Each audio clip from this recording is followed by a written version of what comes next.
основной интересующий вопрос, который мы можем до вас довести, это вот один из первых вопросов, который, что мы здесь презентуем, что представляем. Поэтому прошу вас, Саша, вопрос, который планирую задать.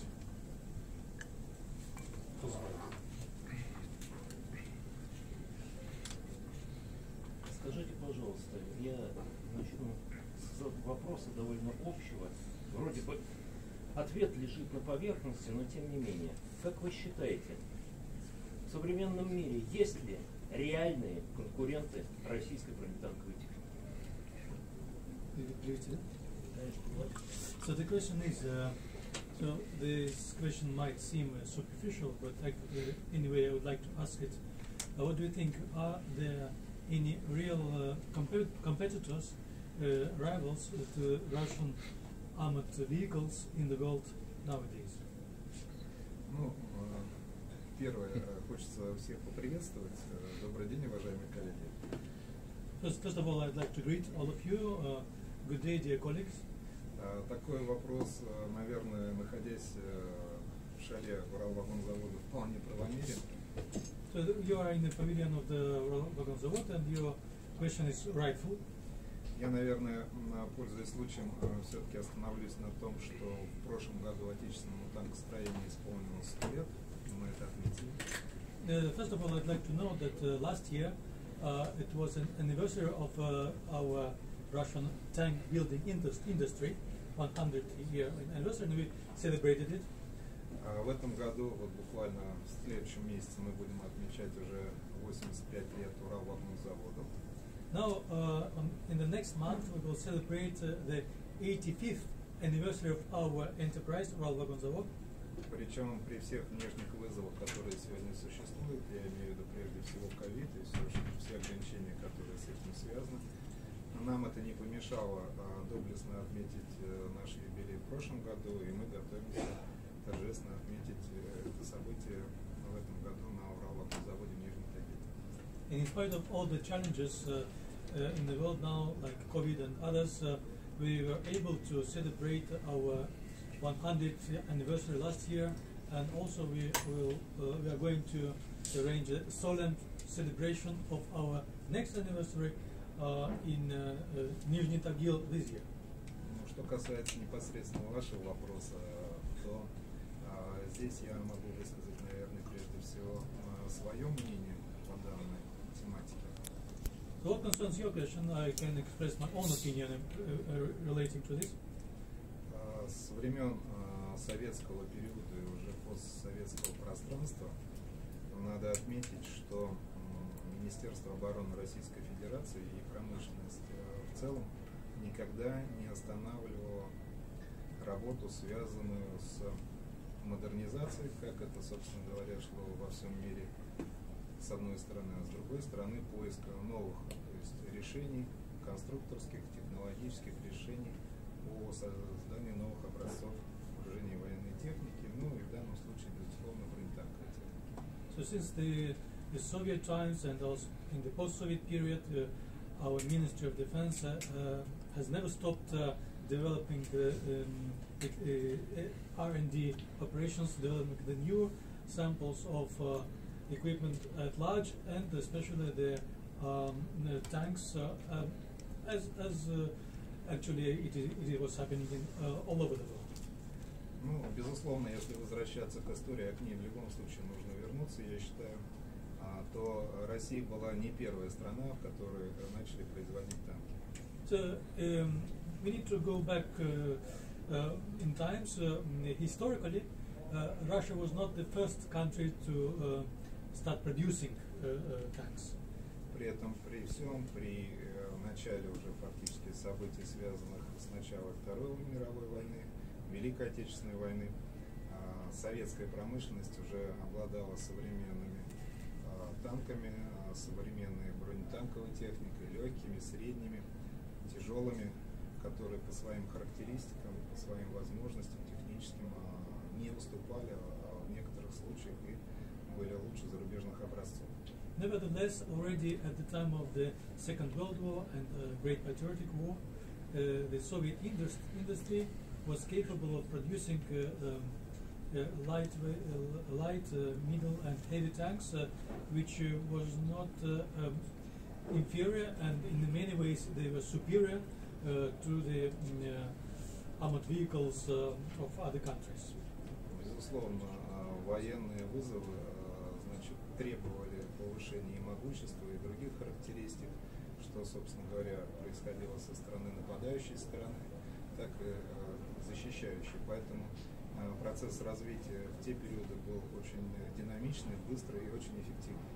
Of course, the situation of military conflict stimulated the competition in the field of improvement of specifications of the armored vehicles, tanks, and both the attacking side and the defending side were trying to do it, and it was a period of very intense development in that field. Поэтому, конечно, после Второй мировой войны, ну, собственно говоря, и в период, значит, Уралвагонзавод, корпорация, которую я представляю, выпустила больше половины танков, которые, собственно говоря, были выпущены в целом. And during the Second World War and in the period after it, the enterprise that I represent, Uralvagonsavod, has made half of the whole amount of tanks which were produced at that period.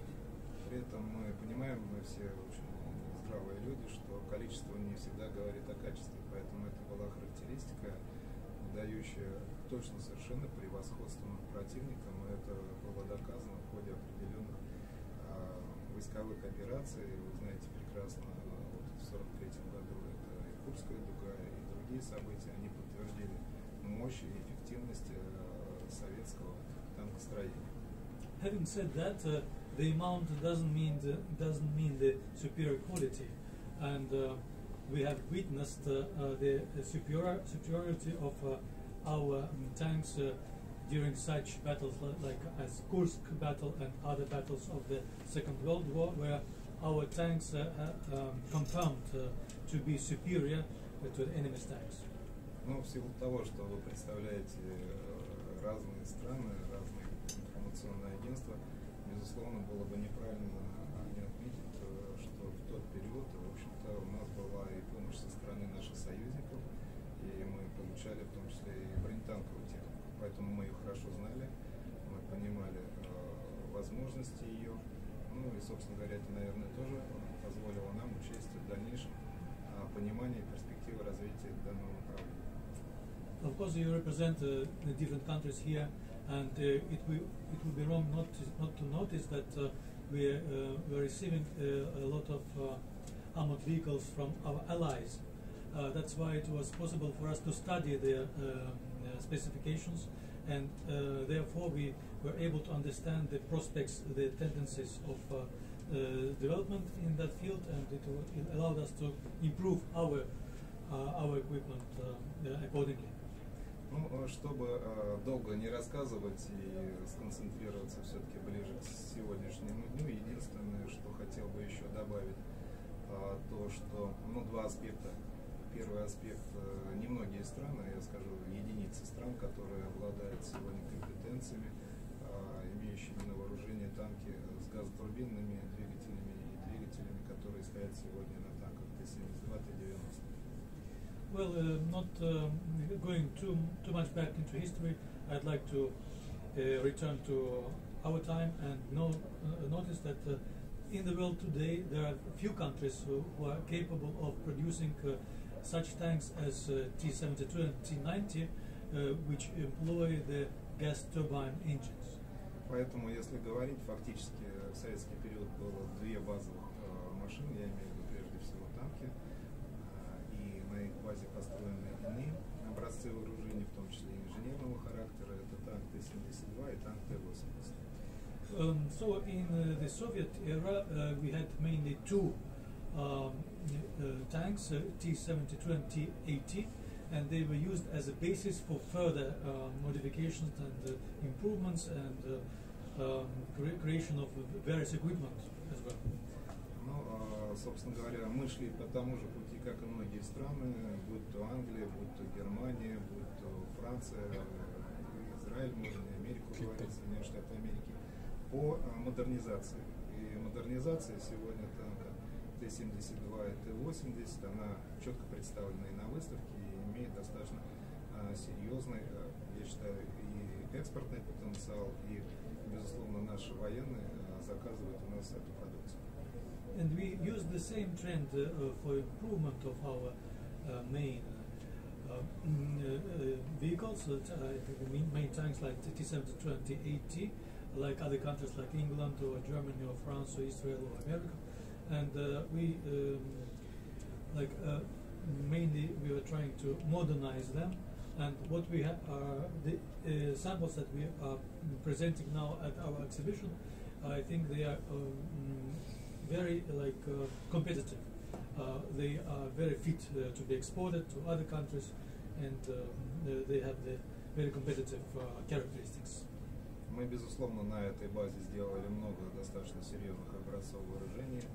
Примером тому может служить БМПТ. Вы об этом знаете. Большое количество инженерных машин у нас, собственно говоря, реализовано на этих шасси. И у нас высокая перспектива дальше модернизации этих, по сути, своих уникальных изделий. So as you know, we use the same chassis for the creation of BMPT vehicle and a lot of engineering support vehicles, and we have a great potential to keep that line of improvement using these unique equipment samples. Что касается представленного сегодня танка Т-90 МС, это в нашем понимании это уже не модернизация. What concerns the tank that we are presenting today, which is T-90 MS, to our mind, it is not modernization anymore. Мы считаем, что это совершенно новый танк с новыми возможностями, техническими решениями, который найдет свою нишу точно совершенно в современных реалиях, которые происходят. We think that we are confident that this completely new tank with the completely new technical solutions, and it will find its place, taking into account the realities of the modern world, of the today's world. Я думаю, он точно совершенно обладает достаточно серьезным экспортным потенциалом. Это и цена, и качество, и, собственно говоря, возможности, то есть производства на нашем уравновом заводе. And regarding the price and the quality of it and the possibilities of producing it at our Uralvagon завод, it has a very high export potential, I'm sure about it. Мы считаем, что по ряду позиций он конкурирует, а по ряду позиций он, собственно говоря, лучше зарубежных образцов. We think that in some ways it is competitive, and in some other ways it is, for sure, it is superior to the foreign counterparts. Это наш подход был первый. И второй подход – это создание уже нового образца, то есть нового танка. So this was our approach. This was the first approach that I mentioned, and the second one is creation of a new tank. То есть мы никогда не останавливались над прекращением разработок новых образцов. So we have never stopped developing new samples. И поэтому в нашем понимании за счет того, что мы шли двумя путями, второй путь он тоже является очень перспективным, мы фактически создали новый танк нового поколения, о котором уже многие говорят, тем не менее Армата это танк, который совершенно отличается от тех, которые сегодня и существуют, и модернизируются в других странах. So we were continuing these two trends of development. One trend is modernization, and the other trend is creation of completely new tank. And what we have now, Armata, is very differs a lot from the tanks that are being modernized and that exist in other countries nowadays.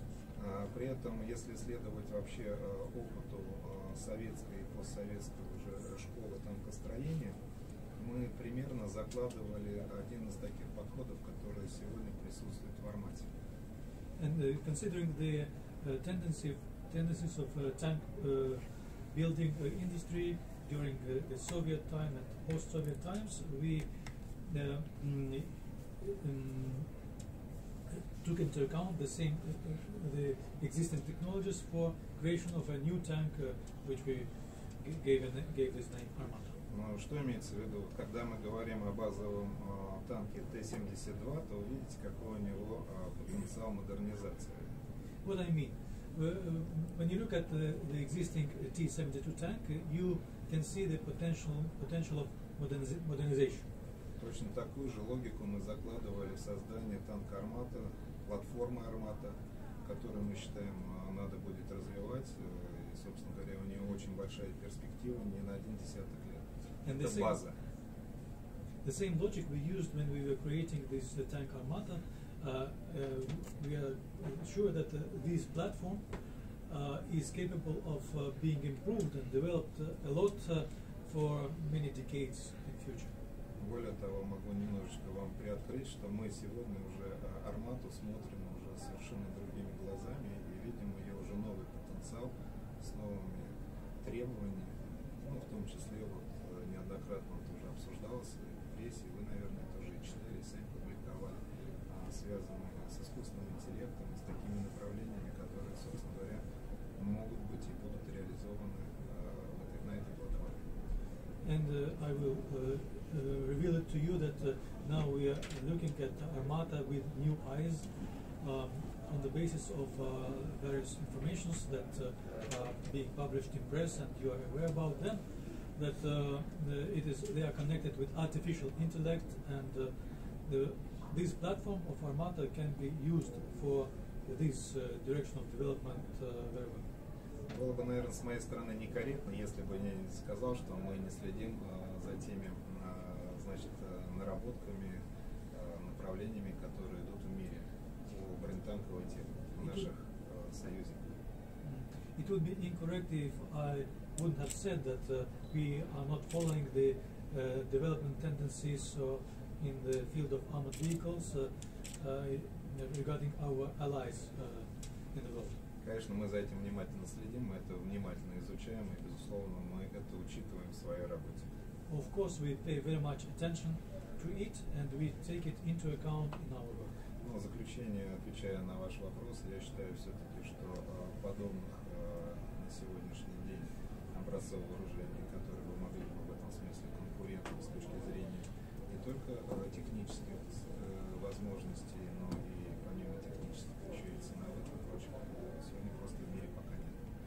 And to answer your question in brief, finally, I'd like to say that taking into account the price and the quality and the technical solutions and capabilities, we are unrivaled in the world at the moment. Ну и самое главное, вы, наверное, в курсе, да, все-таки мы живем в современном мире с вызовами, которого надо считаться, поэтому вся техника, которая сегодня разрабатывается и производится, в основе лежит основной принцип. У нас там индийские друзья говорили «make in India», да, вот мы говорим, что сделано в России, полностью импортозависимо. So you are aware of the challenges that exist in the modern world. That's why, like our colleagues from India, they use this principle "make in India." The same principle we use. We would like to be independent from imports. Спасибо. Yes. Это уж lady first? Yeah, sure. Я задам тоже вопрос по-русски. Вы очень много сказали и о прошлом танковом строении, в частности в России и Советском Союзе, и о настоящем. А все же, какую бронетанковую технику вы могли бы назвать наиболее перспективной для мирового рынка? You said a lot about the history of the tank building industry in the Soviet Union and in Russia. In any case, which type of armored vehicles would you call the most promising ones, the most which future belongs to them? What would you say? Вы знаете, хороший вопрос. Я почему мне сейчас пришла на память как бы фраза нашего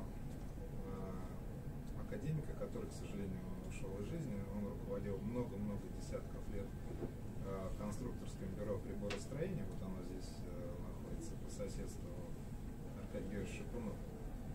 И вот он говорил так, говорит, обычное вооружение, к которому мы, собственно говоря, относимся, это которыми обычно воюют.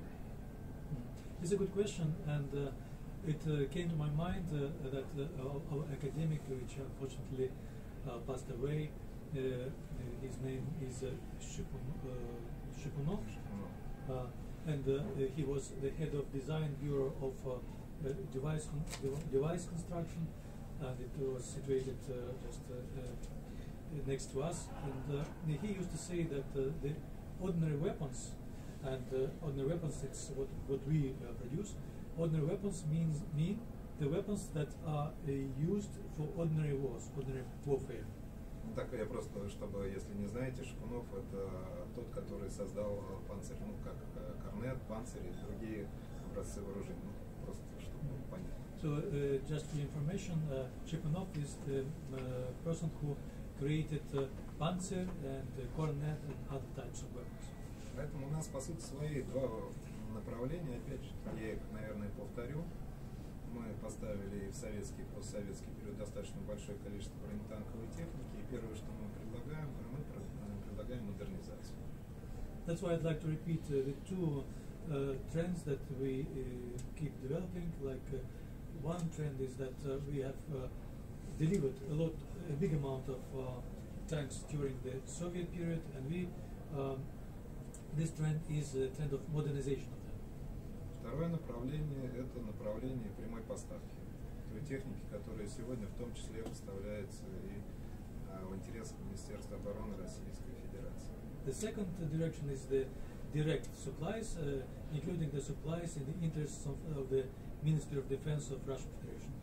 Третье направление, которое для нас сегодня является ключевым, и мы его взяли в основу, исходя из вызовов современности и прежде всего нашего Министерства обороны, это вопросы полного жизненного цикла, поэтому мы предлагаем сегодня послепродажное обслуживание и создание сервисных центров на территории тех государств, которые эксплуатируют нашу технику. And taking into account the challenges of the modern world, we are trying to take care of the full life cycle of the vehicles. That's why our focus is to create the production and service centers in the countries to which we supply our products. Ну и следующее направление, его можно объединить, там два подпункта, условно говоря, совместные разработки в интересах заказчиков, одна составляющая, вторая составляющая – это уже предложение по перспективной технике, которую мы, кстати, вот буквально сейчас в Арабских Эмиратах представляли Армату, но это в данном случае один из вариантов тоже продвижения нашей продукции за рубеж. And I could say that there are two sub-points, sub-paragraphs, and one is like joint researches and developments, joint R&D, and the second is the presentation of our newest items, like we presented Armata in UAE recently. Ну и, конечно же, все идет от заказчика, то, каким бюджетом значит, обладает, и, соответственно, исходя из того, сколько денег выделяется, тот, собственно говоря, и определяет один из путей, который мы предлагаем, собственно говоря, для того, чтобы развивать это направление. And the precise method of cooperation depends on the budget of the customer. So it depends on how much money the customer can allocate for this purpose. Ну и очень мы категорически сегодня не приветствуем, как, собственно говоря, наверное, и всегда. А сегодня я особое внимание уделяю на то, что вопросы модернизации техники, которая была поставлена нашей страной, это вопросы все-таки должны быть прежде всего нашей страны, потому что мы несем и имиджевые, и иные как бы риски, и нам совершенно не безразлично, чтобы какая-то страна, третья, да, приходила и занималась модернизацией нашей техники. Об этом я достаточно четко везде говорю и считаю, что эта позиция, она полностью совпадает с нашей позицией в целом. And we are strictly against the situation when our customers, when they receive some equipment from us, and then some third countries interfere in the process of modernization, because we think that if we supply this equipment, so modernization is our prerogative, and in this case, not that some third countries come and interfere. Yes, I would like to ask a couple of questions, not only one question. First one is regarding the TOS. the return of experience at war now that it has been used at war effectively in desertic areas, and what are the perspectives of modernization of the TOS 1A? Also, UVZ entered took the challenge of the 155 millimeters with the MSTA-S. Are you confident that you will enter this highly concurrential market effectively? And last but not least, regarding Egypt, the T90 MS that should be. There was a lot of discussions around that. Will it be an assembly or a production? That's it. Значит, несколько вопросов. Первый вопрос – это по поводу использования ТОС в стольных условиях пустыни. Оно было успешным. Каковы перспективы модернизации ТОС 1А? Ну, по ТОС 1А могу сказать, вот у нас уже была презентация, в том числе и ТОСочки, вот вы слышали, да, то есть я не знаю, ходили, не ходили, значит, туда на сплав, на техношник еще. Алексей, вы ходили? Вы были где-то там? Нет. Мы здесь не все пока еще обошли, но ТОС посетим обязательно. Да. Все, безусловно, есть большой потенциал по модернизации. Of course, we have a very big potential for modernization. Вот, рассматриваются разные сценарные планы. We are considering various scenarios. Но что касается сегодня ТОС 1А, это надежные, доказавшие себя в разных условиях, и прежде всего вы абсолютно правильно сказали, в пустынях и при этих температурах, которые сегодня существуют, и пыль, и прочее, она надежная, проверенная, и порой такую-то, собственно, и брать-то надо. And what concerns TOS 1A, it is a reliable system, and you were completely correct saying that it successfully operated in the desert conditions under high temperature with dust and so on. So it is reliable, and this is the very system that should be taken for those conditions. Вот я сейчас вам чуть-чуть, вы такие все серьезные, я просто вот приведу пример. Если бы ты пошел на охоту на медведя с подхода, у нас есть такой медведь, крупный зверь, вот, тебе бы предложили взять проверенное надежное ружье, да, то есть как бы, или новое, которое ты еще не опробовал, как бы можно сказать. Какое бы ты взял бы? So now you are very serious. I'd like to suggest like a puzzle, like a simple puzzle for you. We have a big beast called bear, and if you have a good proven a rifle proven by experience, and if somebody proposes to you the choice, either you take this rifle or you take a new rifle when you go hunting the bear, what would you prefer? Ну вот вопрос, право выбора. So this is of course a question. It's a right of choice. Я бы точно взял бы то, с которым я уже ходил. In my case, I would take the rifle that I have used already. А новый надо обстрелять, посмотреть, и уже после этого брать его уже на дикого зверя. What concerns the new one, first it should be checked. It should be like should be its specification should be tested, and then one can take it for hunting the bear. Но перспективы модернизации действительно есть, это точно совершенно. И мы этим занимаемся. What concerns the prospects of modernization, they exist, and we are busy with it. Stars. А там еще там с 55. Можете ли вы с этим войти на высококонкурентный рынок? Сам стоит? Ну, вы знаете, натовский калибр, в принципе, для нас-то он и не новый, ну, вроде бы как с одной стороны, да, но и не старый, я так скажу. I'd say that this NATO caliber is not new, it's neither new nor old for us.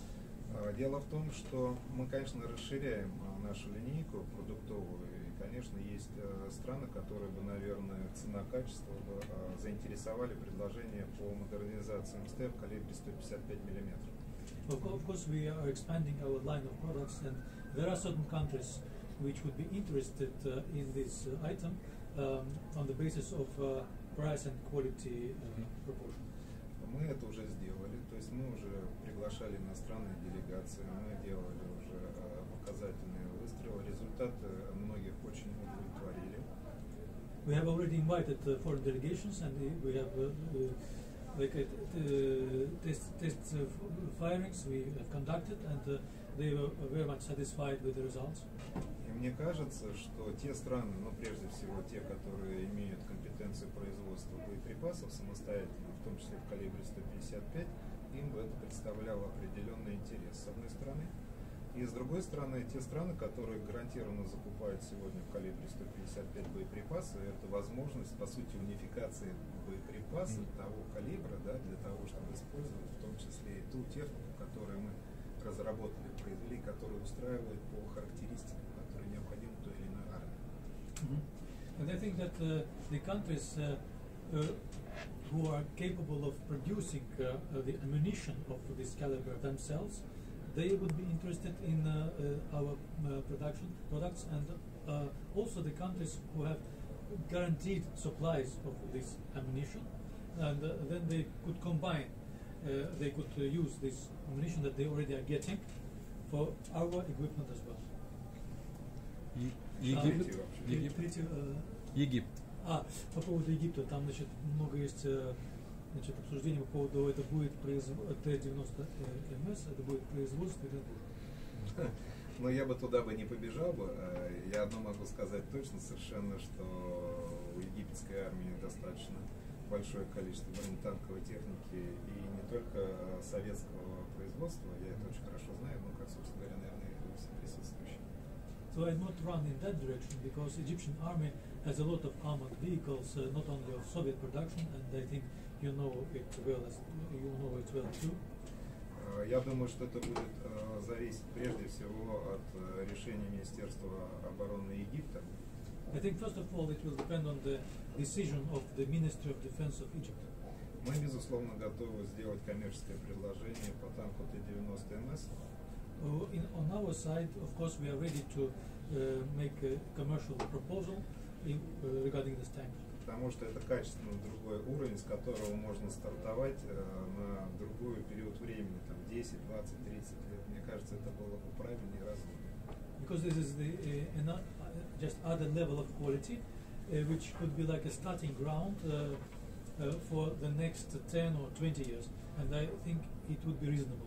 Но это все опять зависит от египетской стороны, как, собственно, они какое коммерческое предложение нам сделают, такое, собственно, мы и дадим. Какую заявку, да, сделают, такое мы коммерческое предложение дадим. Okay, it's all in all, it depends on the Egyptian side.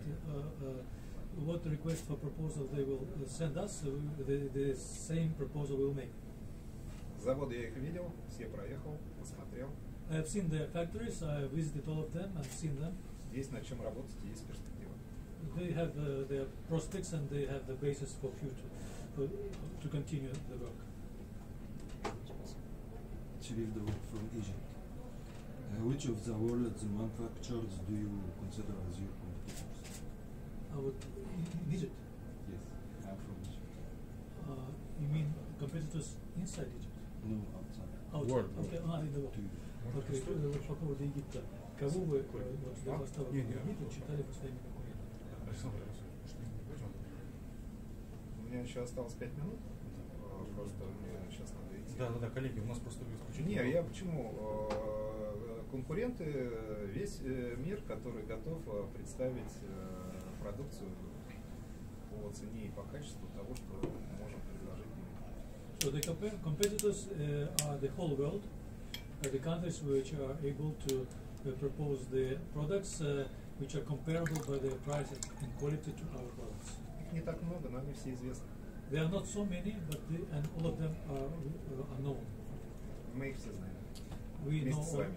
we know all of them and you too. Коллеги, спасибо. Коллеги, да, спасибо большое. Извините, ради бога, просто Так, получается по времени надо. Деловая программа очень большая. Thank you.